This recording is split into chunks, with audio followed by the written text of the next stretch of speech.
ओम शांति। आइए सभी मिलकर सुनते हैं कहानी श्री कृष्ण और सुदामा की। श्री कृष्ण और सुदामा की मित्रता को कौन नहीं जानता है।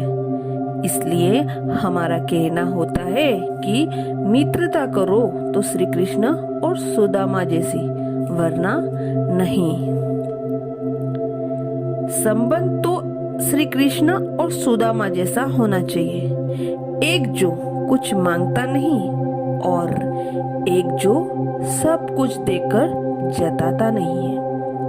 इस कहानी को पूरा सुनिएगा और अगर अच्छी लगे तो लाइक सब्सक्राइब जरूर करिएगा। तो आइए सुनते हैं कहानी श्री कृष्ण और सुदामा की। सुदामा और श्री कृष्ण बचपन के साथी थे। सांदीपनि ऋषि के आश्रम में दोनों एक साथ पढ़ते थे।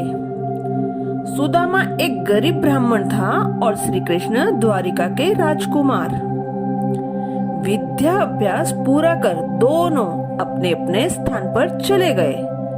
श्री कृष्ण ने द्वारिका जाकर राज्य कारोबार संभाला तो सुदामा की शादी गांव की एक गरीब कन्या से हो गई। सुदामा को अपने अनेक संतान हुई, एक तो गरीबी और दूसरा बड़ा परिवार। इससे सुदामा के हालात और भी खराब होते गए।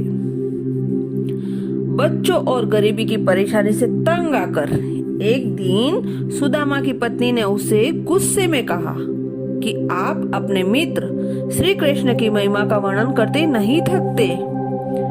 इतना धनवान, इतने बड़े राज्य का मालिक आपका मित्र है तो क्या वह आपको मदद नहीं कर सकता? क्यों नहीं आप इससे भेंट करते ताकि हमारे हालात कुछ तो सुधरे। पत्नी के जोर देने पर सुदामा श्री कृष्ण से मिलने चल पड़ा, लेकिन मित्र को भेंट क्या दे? घर में तो कुछ भी नहीं था, थे तो केवल मुट्ठी भर चावल। उन्हीं को एक पोटली में बांधकर बगल में दबाकर सुदामा द्वारका पहुंचा। सुदामा के आने की खबर सुनकर श्री कृष्ण आनंद विभोर होकर उसके स्वागत में प्रवेश द्वार पर पहुंचे। उन्होंने प्यार से गले लगाकर बड़ी आत्मीयता से उनके दरबार में अपने ही सिंहासन पर बिठा दिया।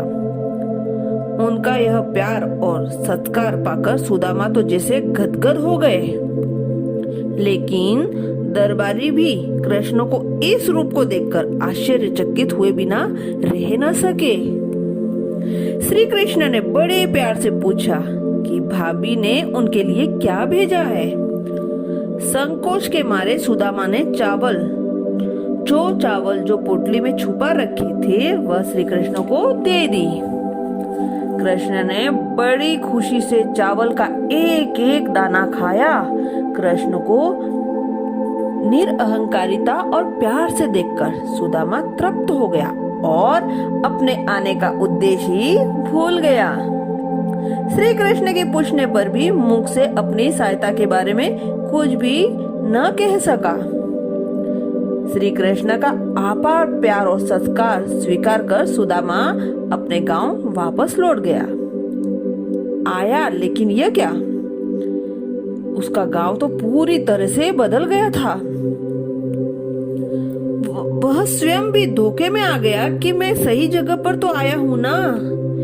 इतने में गांव वाले और अपने परिवारजनों को रेशमी वस्त्रों में आता देखकर सुदामा मन ही मन सब समझ गया कि श्री कृष्ण ने बिना कुछ कहे ही उसकी सर्व मनोकामना पूर्ण कर दी है। उसका घर महल बन गया है जिससे पशु धन सहित सर्व सुविधाएं। सुदामा ने मन ही मन श्री कृष्ण पर धन्यवाद की वर्षा की है। इस कहानी का भावार्थ है कि शिव बाबा गरीब निवास है। सच्ची दिल और भावना से कोई एक पैसा भी ईश्वरीय सेवा में लगाता है तो उसे पद्म गुना रिटर्न मिलता है। भोलानाथ शिव बाबा बच्चों की सच्चे दिल की भाड़ा पूरा पूरा देते हैं। जो जितना तन मन धन मनसा वाचा कर्मणा से लगाता है, उसका फल उसे इस जन्म में और आने वाले 21 जन्म तक मिलता रहता है। अच्छा, ओम शांति।